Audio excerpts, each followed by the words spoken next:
Are you thinking about going electric but feel totally overwhelmed by all the options, confusing specs, and conflicting advice? It's a common feeling, but it doesn't have to be so stressful. You see the headlines, the new models dropping what feels like every month, and the confusing acronyms like KWH, NACS, and EPA range. One review says a car is perfect, and the next says it's a disaster in the cold. It feels like you need an engineering degree just to shop for a car. The fear of making a huge, expensive mistake is real. What if you buy an EV and the battery dies in 5 years? What if you can't find a charger on a family road trip? What if you spend a fortune on a car with 400 miles of range when you only ever drive 30 miles a day? This isn't about chasing the biggest battery or the fastest 0 to 60 time. It's about finding the right tool for your life.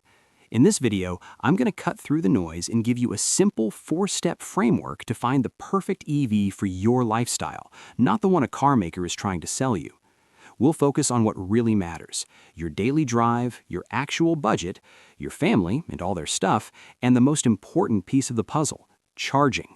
By the end, you won't just have a better handle on the EV market, you'll have a personal checklist and the confidence to walk into a dealership or browse online knowing exactly what you need and, just as important, what you can ignore.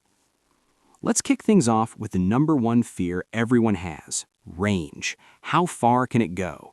It's the question that dominates every EV conversation, and it's where most people make their first mistake. They overbuy. Car companies love to sell the dream of a 400-mile battery, promising endless, carefree road trips, but let's bring it back to reality. The most important piece of data in your EV journey is your own. Forget the national averages for a minute. What is your daily mileage? Not the once-a-year trip to see relatives, but your average Tuesday, your Thursday, the boring, repetitive driving that makes up 99% of your car's life. I want you to actually try this. For 1 week, track your mileage. Use your car's trip meter or a notes app. Jot down the round trip to work, the grocery run, the trip to soccer practice. At the end of the week, find your busiest day. Let's say your longest daily round trip is 50 miles. Now, double it. That gives you a 100-mile worst-case scenario daily number, which accounts for an unexpected errand or a last-minute detour. Now look at the electric cars on the market. Even affordable entry-level models in 2026 are offering real-world ranges of over 200 miles.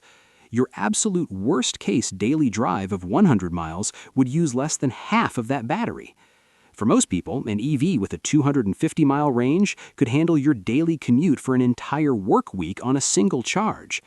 When you realize you'll start every morning with a full tank just by plugging in at home, the obsession with a massive 400-mile battery starts to fade.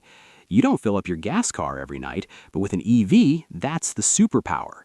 Range anxiety is a real feeling, but it's often a ghost from the gasoline mindset, where you only refuel when a light on the dashboard yells at you. For an EV owner who can charge at home, that light almost never comes on. Now that we've figured out your daily needs, we have to talk about the things that can steal those precious miles of range. The number on the sticker, the EPA estimate, is a good starting point, but it's not a guarantee. Think of it like the MPG rating on a gas car. Your mileage will vary. The two biggest factors are weather and speed.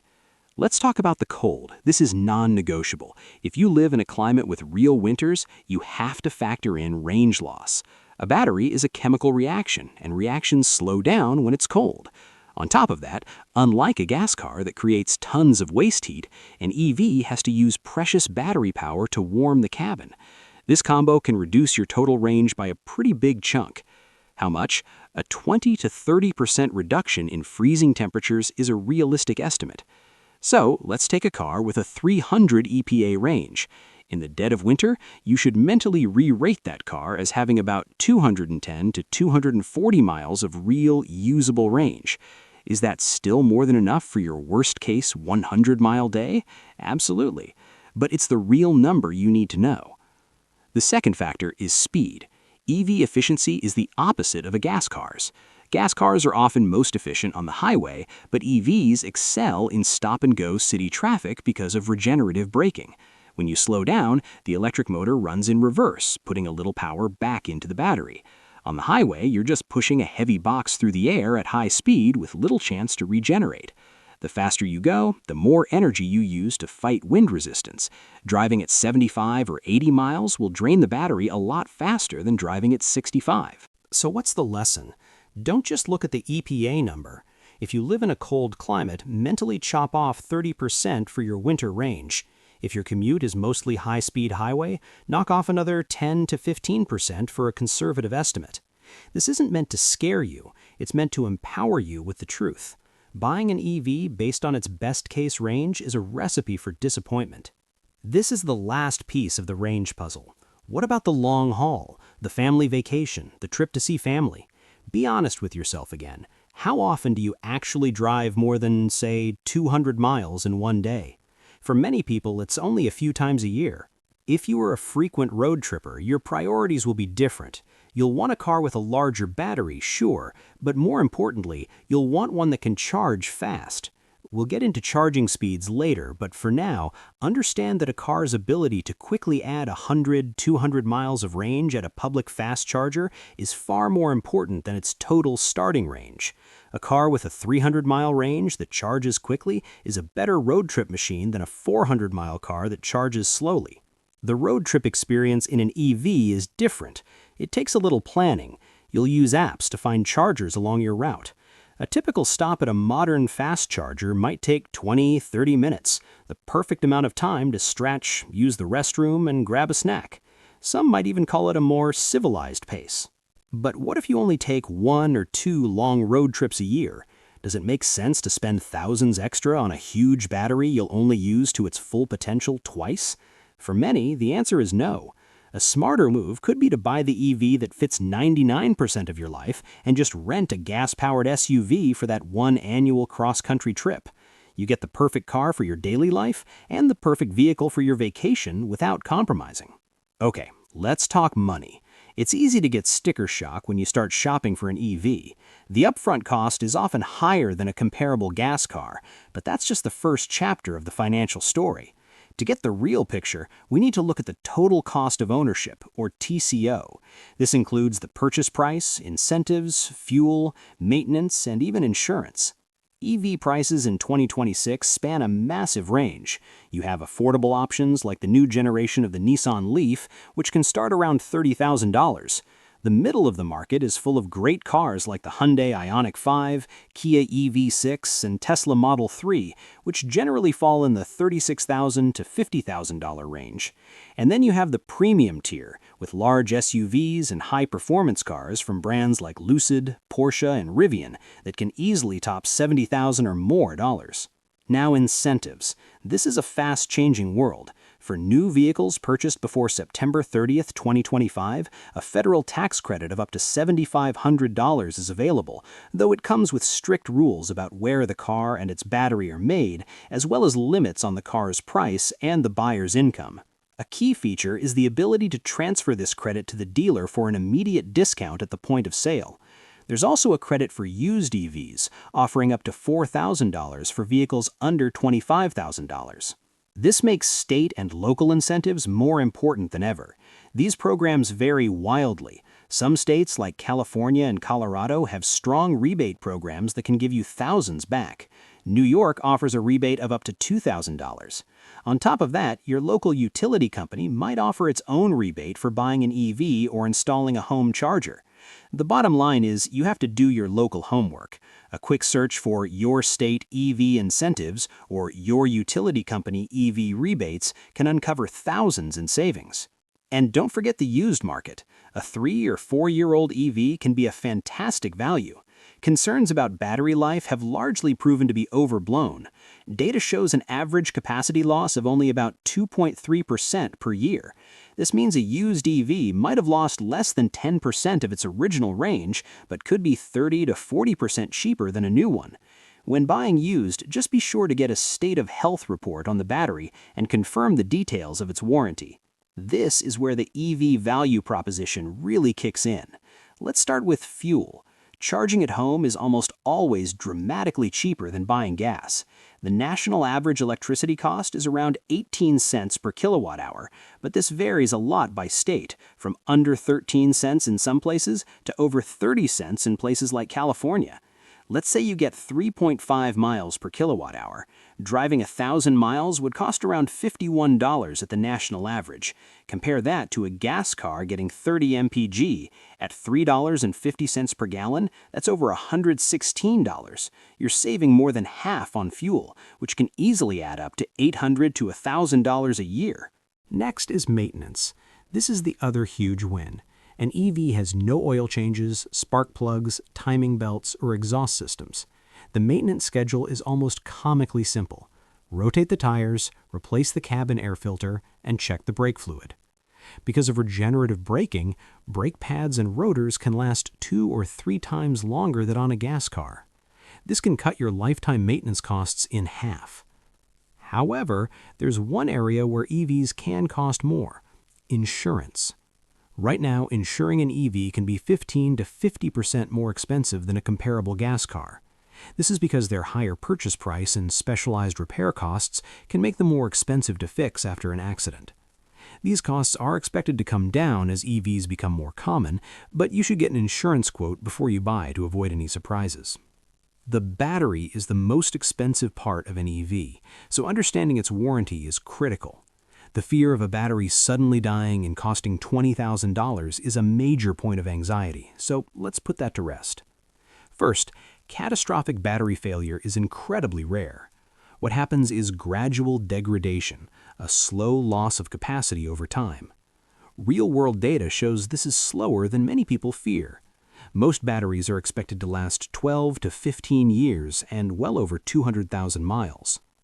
Second, every EV sold in the US comes with a long manufacturer warranty on the battery, typically for at least 8 years or 100,000 miles. This isn't just a federal suggestion, it's standard industry practice. The warranty guarantees the battery will maintain a certain percentage of its original capacity, usually 70%, during that period. If it drops below that, the manufacturer has to fix or replace it for free. States like California are pushing for even stricter standards, requiring batteries in 2026 and later models to maintain their health for longer.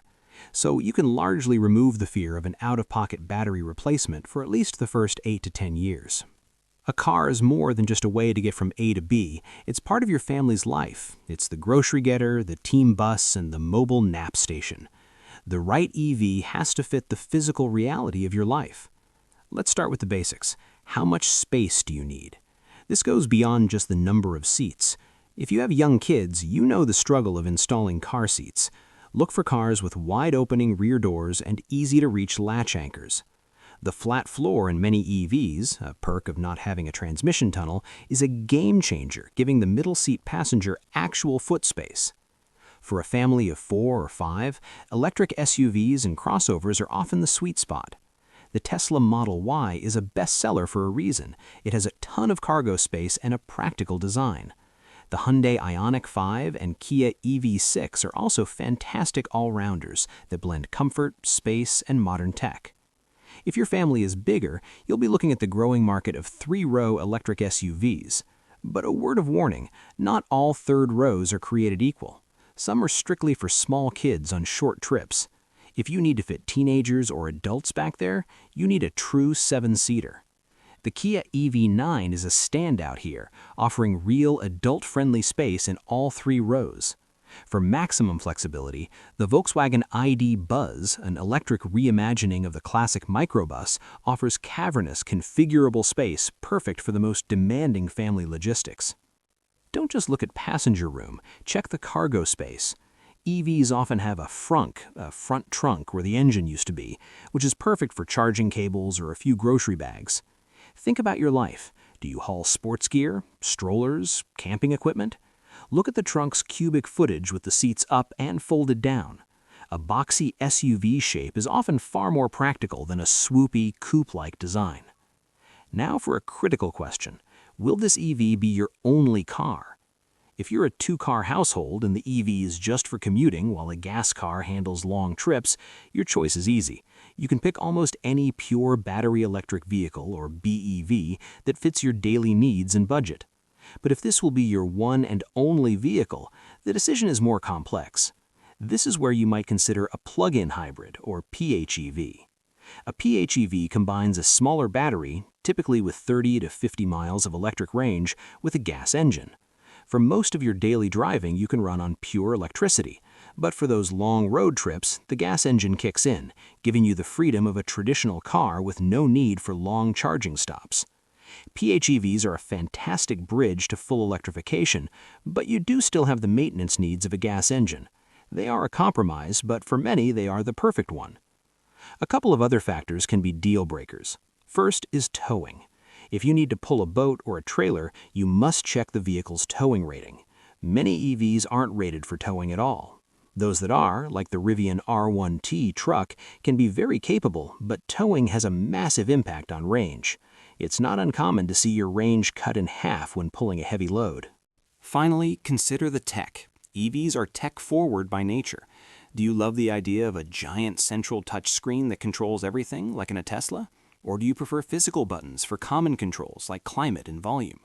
Think about driver assistance systems for a more relaxed highway commute, or smartphone integration like Apple CarPlay and Android Auto. The best tech is the tech that feels intuitive and makes your life easier, not more complicated. This is it, the single most important and most misunderstood part of owning an EV, your charging plan. You can get the range, budget, and vehicle type right, but if you don't have a convenient way to charge, you'll be miserable. The secret to loving your EV is to make charging an afterthought, and that starts at home. I cannot overstate this. If you can charge your car where you park it overnight, you've cracked the code. Over 80% of all EV charging happens at home. You no longer go somewhere to fuel. Your car fuels itself while you sleep. You wake up every day with a full battery. So, let's bring it all together. This is the 4-pillar framework for finding the EV that's perfect for you. First, commute and range. Be a scientist of your own driving. Calculate your real daily need, account for weather and speed, and don't pay for extra range you'll never use. Second, budget. Look at the total cost of ownership. Factor in the huge savings on fuel and maintenance, but be realistic about insurance. Do your homework on state, local, and utility incentives that can save you thousands. Third, family and lifestyle. Think about the physical reality of your life. Do you need space for car seats or sports equipment? Is this your only car? Be honest about your needs. And finally, the most important pillar, charging. Home charging is king.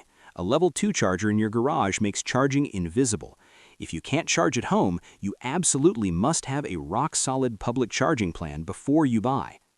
The process might seem like a lot at first, but by breaking it down, you can cut through the noise and focus on what matters to your life. You now have a personalized checklist and the power to make this major purchase with confidence. The last piece of advice is the most fun. Go for a test drive. Test drive everything. Get a feel for the silent ride and one-pedal driving. Sit in the seats, play with the screen, and imagine your family in the back. Find the car that not only checks all your boxes, but also puts a smile on your face. What's the single biggest factor in your own EV decision? Let me know in the comments below. I'd love to hear what's on your mind. Thanks for watching, and happy driving.